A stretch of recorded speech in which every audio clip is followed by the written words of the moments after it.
Okay, find the fifth term in the expansion. Okay, so your formula is 7 choose, because a 7 is there. 7 choose what? So if you're the fifth term, what am I doing? Okay, first of all, I should back up. How many terms would there be? 8. 1, 2, 3, 4, 5, 6, 7, 8. The first one would be 7 choose 0. Remember that? I don't remember doing that. 7 choose 1, 7 choose 2, 7 choose 3.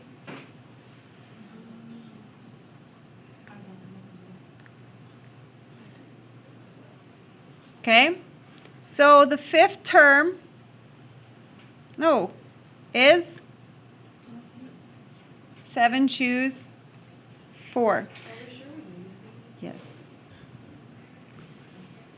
Fifth term is 7 choose 4. You always have to go one lower because you start counting at 0, which throws off the math by 1.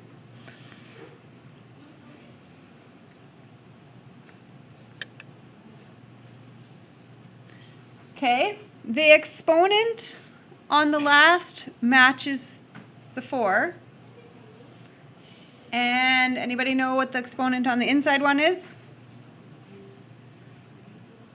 3, because you subtract. You subtract to 7 or 4? 7 and 4 are subtracted.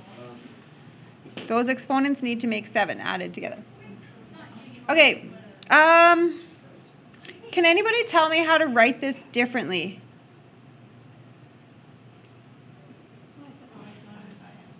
Five x to the -1. Because if it's on the bottom, I can move it back to the top to the negative. And then -2x to the 5th. Permutations and combinations. Because we had a combination. Okay, I need 7 choose 4.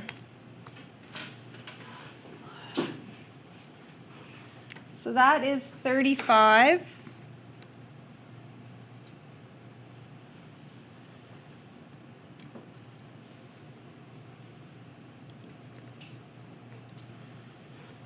Okay, we can do this in our head. Ready? What is 5 getting cubed? 125. 5 times 5 times 5. And x to the what? What do you do? Multiply, so -3. You still multiplying 5 times 3? No, I'm cubing. Oh. So that means 5 times a 5 times a 5. Okay, what is this number to the 4th? What is -2 to the 4th? 16. Positive. And x to the what? 20. Okay, I don't expect you to do this with mental math. So this is 70,000.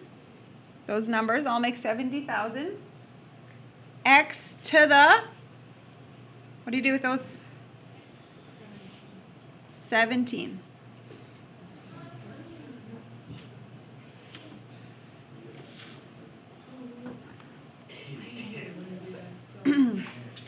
Okay, I feel like on number 13, I don't think I did this type with you, so I'm just going to change it to a different question. Find the middle term.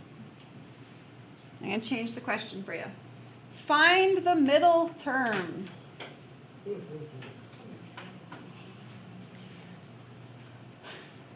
Okay, how do you know which one's in the middle?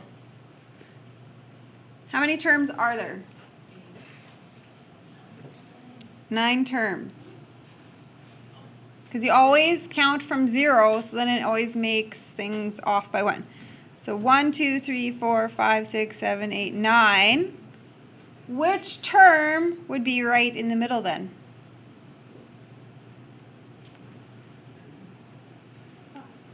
the fifth. So find the fifth term.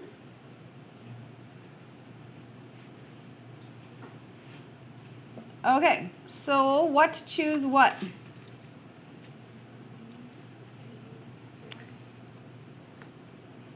Eight, because that's my exponent, and I'm going to choose I'm choosing 4 because this is 0, 1, 2, 3, 4.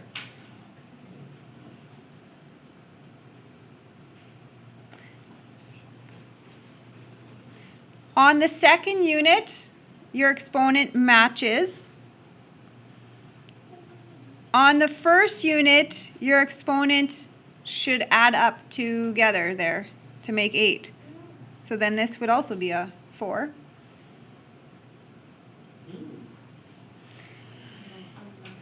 I'm going to rewrite this first unit. How do you want to rewrite it?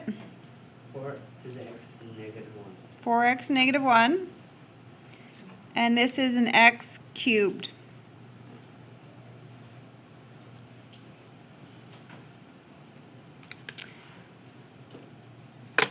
Okay, so we have an 8 choose 4, making a 70. A 4 to the 4th makes 256. X to the negative 4. So I have to multiply that. And on the last piece, I have an x to the 12.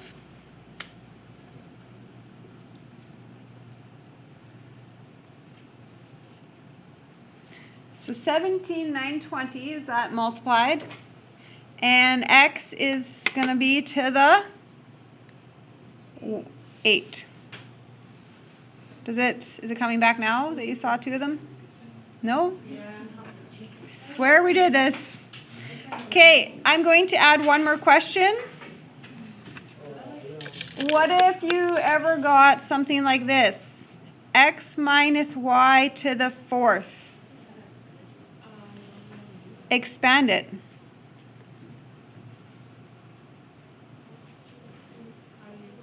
Okay, which means we better recap what a Pascal's triangle looks like. I know. I don't. You can do it. What do you put at the very top of your triangle? 1. 1. What do you put in the next row? 1. 1 and 1. 1 and 1 on the outside. 2 in the middle. 1 and 1 on an outside. 3 and 3. What's the next row?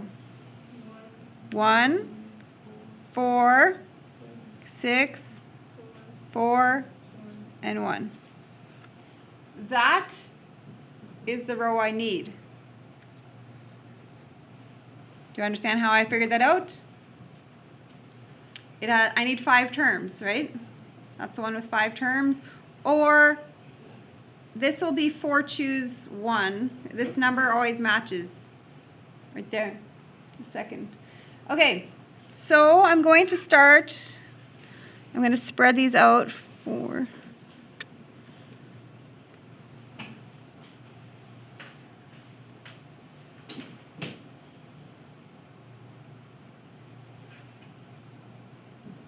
Okay, on the first term, I'm going to have an x to the 4th. And I'm going to have no y's. What do you do on to the second term now? x3. Actually, I'm just going to go through all my x's. x4, x3, x squared, x, no x's. And then what am I going to do with my y's? I'm going to start no y's, 1y, y squared, y cubed, y4. Now, because this is negative, what happens with my terms? Positive, negative, positive, negative, positive. Does that ring a bell? We did it? Pascal's triangle? If I ever said, what's the next row? Can you rattle off the next row for me?